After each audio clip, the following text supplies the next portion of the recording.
अस्सलाम वालेकुम, मेरा नाम है अब्दुल बासित और आप देख रहे हैं आर वे के टेक। आज हम आपको ओरिएंट के 4 टन फ्लोर स्टैंडिंग एसी में F2 एरर कोड के हवाले से बताएंगे। F2 का एरर कोड किस वजह से आता है और इसको किस तरह ठीक किया जा सकता है। जैसे कि सबसे पहले हम आउटर यूनिट की तरफ आगे इसके जितने टोटल सेंसर लगे सबको एक एक करके चेक करेंगे किस सेंसर में प्रॉब्लम। सबसे पहले जो हमें ये चीज़ शो हो रही है कि इसमें जो कंप्रेसर के डिस्चार्ज के साथ जो सेंसर लगा हुआ है इसमें थोड़ा सा ख़राबी फील हो रही है। इसकी तारें जो है वो थोड़ी सी ख़राब लग रही हैं। तो ये जो सेंसर हम इसको उतार के इसको चेक करेंगे मीटर के साथ कि आया कि ये ख़राब है या इनमें से कौन सा सेंसर ख़राब है।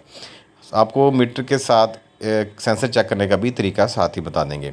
जैसे कि हमने सेंसर को ग्रिप से उतारने के बाद इसको AC/DC जो मीटर है उसमें हम आपको चेक करके बताते हैं। लेकिन मीटर की सेटिंग हमने 2K पर सेट कर लिया है वहाँ पर, और सेट करने के बाद ये हम आपको सामने चेक करते हैं। जैसे कि हमने सेंसर को चेक किया है ये बिल्कुल कोई चीज़ शो नहीं हो रही।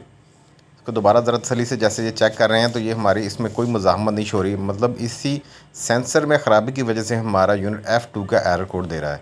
ठीक है जी, ये सेंसर हम बाज़ार से लाकर चेंज करने के बाद यूनिट में वापस लगा देंगे। वापस लगाने के बाद जैसे हम यूनिट को ऑन करेंगे ठीक 3 मिनट बाद हमारा यूनिट जो है प्रॉपर कूलिंग करना शुरू कर देगा और F2 का एरर कोड भी बिल्कुल ख़त्म हो जाएगा।